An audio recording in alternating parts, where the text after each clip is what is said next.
ನಮಸ್ಕಾರ ಎಲ್ಲ ಖಾಲಿ ಮಂದಿಗೆ, ಹೆಂಗದೀರಿ? ಇವತ್ತು ನಾವು ಬೆಳಿಗ್ಗೆ ಎದ್ದು ಹೊಲಕ್ಕೆ ಹೊಂಟಿದ್ವಿ. ಹಂಗ ನಮ್ಮ ಹೋಗಂದು ಬಾ ಹೇಳಿ ನಾವು ಬಂದ್ವಿ ಹೊಲದ ಕಡೆ. ಬೆಳಗ್ಗೆ ಬಂದು ಹೋಗಿದ್ವಿ, ಮತ್ತೆ ಈಗ ಬಂದವಿ. ಏನು ಅರ್ಥವೇ ಆಗ್ತಿಲ್ವೇ ಈ ಕೇಸು? ಬೆಳಗ್ಗೆ ಬಂದು ಸುಣ್ಣ ಚೀಲ ಹೊಲ್ಲಾಗ ಇಟ್ಟವಿ. ಈಗ ಅದನ್ನ ಚೀಲ ಹರಿದು ಹೊಲ ತುಂಬ ಹಳ್ತವಿ ನೋಡ್ರಿ. ಇದ್ದ ನೋಡ್ರಿ ಸುಣ್ಣ ಚೀಲ ಮತ್ತು 2 ಬುಟ್ಟಿ ತೊಗೊಂಬಂದವಿ. ಏನು ಮಾಡೋದಪ್ಪ ಅಂದ್ರೆ ಇಡೀ ಹೊಲಕ್ಕೆ ಈಗ ಸುಣ್ಣ ಹಳ್ಬೇಕು ನೋಡ್ರಿ. ಹಳ್ಳಿಂದ ಹೆಂಗೆ ಕಾಣ್ತೈತೆ ಅಂತ ನಮ್ಮ ಹೊಲ. ಮತ್ತು ಹಂಗೆ ಇಡೀ ಹೊಲಕ್ಕೆ ಸುಣ್ಣ ಹರಡೋದಾತು. ಟ್ಯಾಕ್ಟರ್ ಬಂತು. ಟ್ಯಾಕ್ಟರ್ ಬಂದಾದ್ಮೇಲೆ ಈ ಥರ ಕಲ್ಟಿ ರೋಟರ್ ಹೊಡೆದ್ರೆ ಅಣ್ಣಾರ ನೋಡ್ರಿ, ಡ್ರೈವರ್ ಸಾಹೇಬ್ರು. ನೋಡ್ತೀನಿ. ಆಮೇಲೆ ನಮ್ಮ ಹೊಲದಾಗ ಹಲಸಂದಿ ಕಾರ್ಯ ಅಂತಾರೆ. ಅದಕ್ಕೆ ನಾ ಅವ್ರ ಟ್ಯಾಕ್ಟರ್ ತೊಗೊಂಡ್ಬಿಟ್ಟೆ.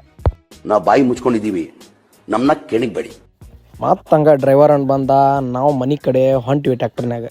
ಮತ್ತು ಟ್ಯಾಕ್ಟರ್ ಇಳಿದು ಬಂದ್ಯಾ. ಓಣ್ಯಾಗ ನೋಡ್ರಿ ಯಾರ ಕೋಳಿ ಎಷ್ಟಾಕನ ಬಿಟ್ಟಾರ.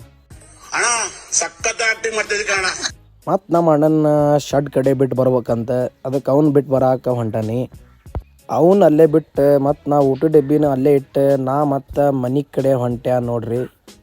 ನಾ ಮತ್ತು ಹಂಗೆ ಮನೆ ಕಡೆ ಹೋದೆ. ನಮ್ಮ ಅಕ್ಕ ನಂಗೆ ಕ್ಯಾಲೆಂಡರ್ ತಮ್ಮ ಅಂತ ಹೇಳಿದ್ಲು. ನಾ ಅದಕ್ಕೆ 2026 ಬಿಟ್ಟು 2025 ತೊಗೊಂಡೋಗಿ ಕೊಟ್ಟೆ. ಆಕೆ ರಿಯಾಕ್ಷನ್ ನೋಡ್ರಿ ಹೆಂಗೆ ಮಾಡ್ತಾಳಂತ.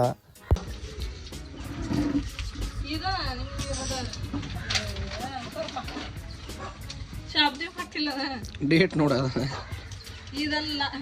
ನಾನು ಇವತ್ತವರೆಗೂ ಒಬ್ರಿಗೆ ಅನ್ಯಾಯ ಮಾಡಿಲ್ಲ, ಒಬ್ರು ಅನ್ನ ಕಿತ್ಕೊಂಡಿಲ್ಲ. ಫ್ರೆಶ್ ಆಗಿ ನಾವು ಹೊಂಟ್ವಿ ಬೊಮ್ಮನಹಳ್ಳಿ ಕಡೆ.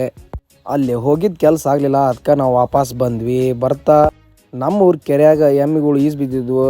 ಮತ್ತು ಅವ್ನು ನೋಡ್ಕೊಂತ ಹಂಗೆ ನಮ್ಮ ಮನೆ ಕಡೆ ನಾವು ಬಂದ್ವಿ. ಇವತ್ತು ಲಾಗ್ ಇಷ್ಟ ಆಗಿರ್ತೈತಿ. ನೆಕ್ಸ್ಟ್ ಲಾಗ್ನಾಗ ಸಿಗ್ತೀನಿ. ಬಾಯ್ ಬಾಯ್. ಇಷ್ಟು ಹೇಳೋಕೆ ಇಷ್ಟಪಡ್ತೀನಿ. ಓಕೆ ಫ್ರೆಂಡ್, ಬಾಯ್.